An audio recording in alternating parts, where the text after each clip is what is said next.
नमस्कार सभी को। मैं कुंजन झवर आप सभी का स्वागत करती हूँ ब्रह्म मुक्त चिंतन चैनल में।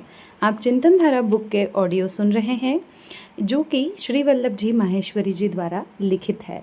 आज आप एक नए विषय से परिचित होंगे। विषय है सत्य की परिभाषा। वही जो मैं हर बार निवेदन करती हूँ, चैनल को लाइक करें, शेयर करें, सब्सक्राइब करें और ऑडियो सुनने के बाद आपके मन में जो भी विचार हैं विषय के लिए, आप विषय से सहमत हैं, असहमत हैं, आप मुझे कमेंट में ज़रूर बताइएगा। चलिए विषय की शुरुआत करते हैं। सत्य की परिभाषा। सत्य शब्द की उत्पत्ति सत शब्द में य प्रत्यय लगाने से हुई है। सत्य शब्द का अर्थ है शुद्धतम स्वरूप और यह प्रत्यय लगाने से पूरा अर्थ होगा जो शुद्धतम रूप में है। किसी भी पदार्थ में जो शुद्धतम तत्व उपस्थित होता है उसे उस पदार्थ का सत कहते हैं। नींबू में जो शुद्धतम तत्व होता है, जिसे नींबू के रस में से पानी तथा अन्य अशुद्धियों को हटाकर प्राप्त किया जाता है, उसे नींबू का सत कहेंगे। इसी प्रकार अजवाइन का सत, ईसबगोल का सत, आम का सत आदि। सत्य शब्द को जोड़कर कई शब्द बनाए गए हैं, जैसे सत्कर्म, सद्व्यवहार, सद्गुण, सदाचार, सद्भाव, सत्संग आदि, जिनका अर्थ शुद्ध कर्म, शुद्ध व्यवहार, शुद्ध गुण, शुद्ध आचरण तथा शुद्ध व्यक्तियों का संग आदि होता है। भगवान को भी सच्चिदानंद कहा गया है, जो तीन शब्दों सत, धन, चित, धन, आनंद से मिलकर बना गया है और उसका अर्थ है जो शुद्धतम है, जो चैतन्य स्वरूप है तथा जो आनंद स्वरूप है। सत्य शब्द को एक और अर्थ में भी उपयोग में लाया जाता है। इस रूप में सत्य का अर्थ सतत विद्यमान रहने वाला माना गया है, अर्थात जिसका अस्तित्व हमेशा ही रहता है। इस अर्थ में भी सत्य शब्द ईश्वर के लिए ही प्रयुक्त किया जाता है। इस कारण कई बार यह भी कहा जाता है कि सत्य ही ईश्वर है। प्रायः व्यवहारिक रूप में सत्य का प्रयोग वाणी की शुद्धता के रूप में ही होता है। वास्तव में सत्य बोलने वाले को ही सत्य का अनुगामी नहीं कहा जा सकता। जब व्यक्ति के मन, वचन तथा कर्म तीनों में शुद्धता आ सके, तभी कहा जा सकता है कि व्यक्ति सत्य के मार्ग पर चल रहा है। दूसरे शब्दों में यह कहा जा सकता है कि जब व्यक्ति के विचार, वाणी और आचरण में शुद्धता आ जाए, तब उसे सत्य का अनुसरण करता कहा जा सकता है। आम धारणा यह है कि जब कोई व्यक्ति किसी घटना, वस्तु अथवा व्यक्ति के बारे में जो भी जानकारी उसे प्राप्त है वह सब बता देता है, तब उसे सत्य बोलने वाला कहा जा सकता है। परंतु यह सही नहीं है। उदाहरण के लिए, यदि किसी व्यक्ति के पास देश के बारे में कोई गोपनीय जानकारी है और उसे प्रकट करने से देश या देशवासियों का नुकसान हो सकता है, तब उस गोपनीय जानकारी को सार्वजनिक कर देना सत्य का अनुसरण करना नहीं कहा जा सकता। सत्य की सबसे बड़ी कसौटी यह है कि उसके परिणाम सकारात्मक तथा जनहित में होने चाहिए। यदि किसी व्यक्ति के पास किसी घटना अथवा देश के बारे में कोई ऐसी जानकारी है जिसे प्रकट कर देने से समाज अथवा देश का नुकसान हो सकता है, तो उस जानकारी के बारे में झूठ बोल देना सत्य की श्रेणी में आएगा। ऐसा झूठ जिसके कारण समाज या देश में हित हो तथा असामाजिक तत्वों और अपराधियों का विनाश हो तो वह झूठ हमेशा सत्य की श्रेणी में ही रखा जाएगा। इसी कसौटी के कारण महाभारत युद्ध के समय भगवान कृष्ण का युधिष्ठिर के मुंह से अश्वत्थामा हतो जैसा झूठ कहलवाना सत्य की श्रेणी में आएगा, क्योंकि उस झूठ से अन्यायी व अत्याचारी कौरव पक्ष के विनाश में सहायता मिलती थी। सरल शब्दों में कहा जा सकता है कि स्वहित के लिए बोला गया झूठ कहलाएगा, परंतु जब यही झूठ जानबूझकर जनहित के लिए बोला जाएगा तब उसे सत्य कहेंगे। मानव शरीर में मन एक अत्यंत शक्तिशाली ऊर्जा है। इसी मन की प्रेरणा से व्यक्ति अपने जीवन में सभी कार्य संपन्न करता है। मन अति तीव्र गति से कार्य करता है। मन में भावनाओं तथा विचारों का प्रवाह निरंतर चलता रहता है। मन हमेशा सुख की अनुभूति करते रहने की कामना करता है और उसमें उठने वाली प्रत्येक इच्छा इसी लक्ष्य की प्राप्ति के लिए होती है। मन के पास विश्लेषण की शक्ति नहीं होने के कारण अपने विचारों के परिणाम के बारे में अनभिज्ञ होता है। इसी कारण सुख की कामना से उत्पन्न विचारों के परिणाम भी कई बार दुखद हो जाते हैं। मन को यदि बुद्धि तथा विवेक का उपयोग करते हुए निरंतर शुद्ध करने का प्रयास किया जाए तो मन में नकारात्मक विचारों का उत्पन्न होना धीरे धीरे कम होकर मन शुद्ध होता चला जाता है। निरंतर प्रयास से जब ऐसी स्थिति आ जाए कि मन में केवल परोपकार तथा जन कल्याण के ही विचार उत्पन्न हो, तो यह मानना चाहिए कि मन शुद्ध हो गया है। स्वाभाविक स्थिति में व्यक्ति का मन हमेशा केवल स्वयं के लाभ के बारे में ही विचार उत्पन्न करता है। इसी कारण यह कहा जाता है कि प्रत्येक व्यक्ति स्वार्थी होता है। रामचरितमानस में गोस्वामी तुलसीदास जी लिखते हैं, सुर नर मुनि जन की यह रीति, स्वार्थ लाग करहि सब प्रीति। अर्थात देवता, मनुष्य, ऋषि मुनि सभी स्वार्थ प्रेरित होकर ही आपसी व्यवहार यानी प्रीति करते हैं। एक अन्य जगह पर भी रामचरितमानस में तुलसीदास जी ने लिखा है, स्वार्थ मीत सकल जग माही, सपने हूँ प्रभु परमारथ नाही।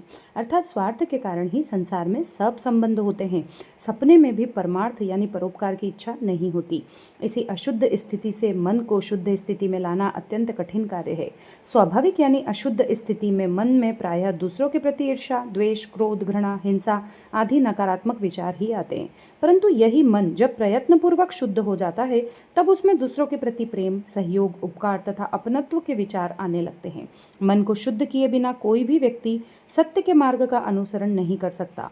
मन को शुद्ध कर पाना अत्यंत कठिन कार्य है, इसीलिए सत्य के मार्ग पर चल पाना भी अत्यंत कठिन होता है। जो व्यक्ति निरंतर तथा नियमित प्रयास से ऐसा कर पाने में कुछ हद तक सफल हो भी जाते हैं, उनके भी फिर से भटक जाने की संभावनाएं बनी रहती है।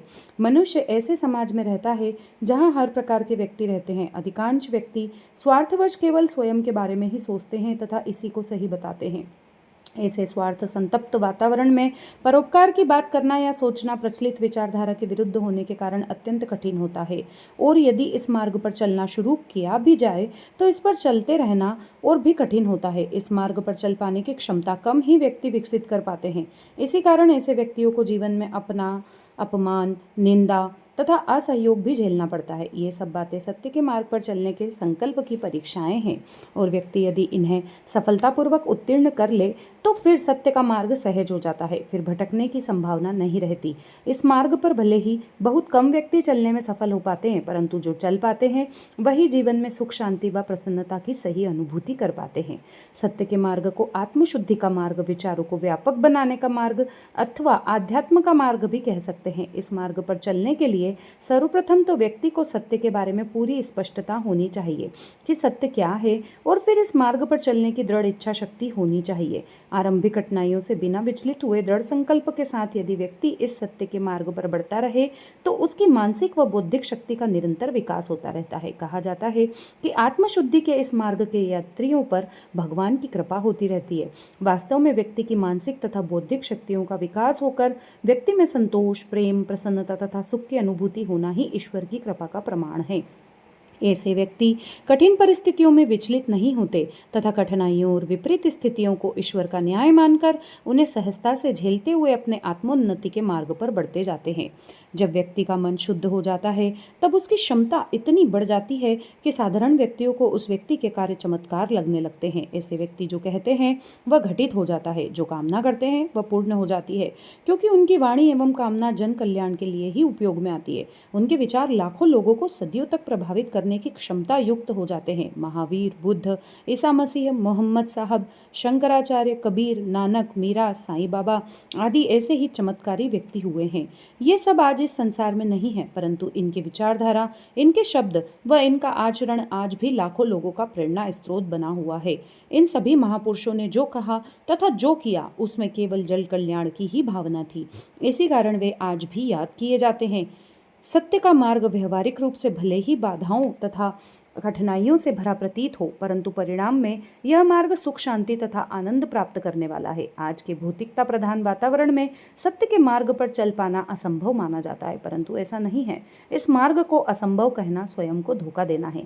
सुखी तथा सुविधा युक्त जीवन की कामना तथा इस मार्ग की संभावित बाधाओं का भय ही व्यक्ति को ऐसा कहने को बाध्य करता है। यह व्यक्ति का अज्ञान है, जिसके कारण वह सत्य के मार्ग के वास्तविक सुख को न पहचान कर धन तथा वैभव की काल्पनिक सुख के लिए पूरा जीवन व्यतीत कर देता है, परंतु सुख प्राप्त नहीं कर पाता। जैसे जैसे व्यक्ति मन को शुद्ध करते हुए सत्य के मार्ग पर आगे बढ़ता जाता है, वैसे वैसे वह इस मार्ग की विलक्षण क्षमताओं से परिचित होता जाता है और फिर सांसारिक सुविधाओं के प्रलोभन उसे तुच्छ लगने लगते हैं।